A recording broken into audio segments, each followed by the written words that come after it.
Karel IV. Byl český král a římský císař. Tohle nás učili už na základní škole a nikdo nepochybuje o tom, že to je pravda.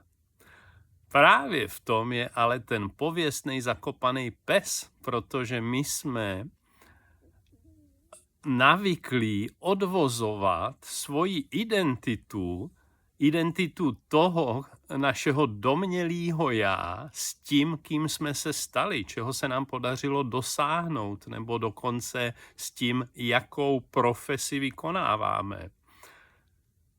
Dneska už se nemůžete stát českým králem, můžete ale se stát prezidentem nebo ministrem, majitelem firmy, advokátem. Všechno tohle jsou ale jenom profese, které vykonáváte v danou chvíli. Neznamená to, že vy jste prezidentem. Vraťme se zpátky ke Karlu IV. Na začátek. Představte si, že ztroskotá na opuštěném ostrově.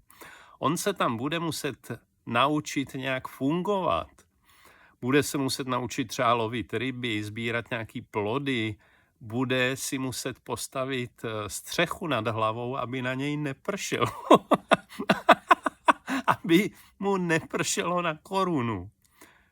Všechno tohle se naučí díky vědomímu používání mysli, díky vědomímu vnímání reality. Musí se to naučit v přítomnosti, protože to zatím neumí. Vaším skutečným a jediným já je totiž vědomí. Ono se neustále vyvíjí a žije jenom v přítomnosti. Neukrývá se v ničem, čeho se vám podařilo dosáhnout, nebo v představách o tom, čeho se vám podaří dosáhnout. Ono je neustále svěží, neustále nový.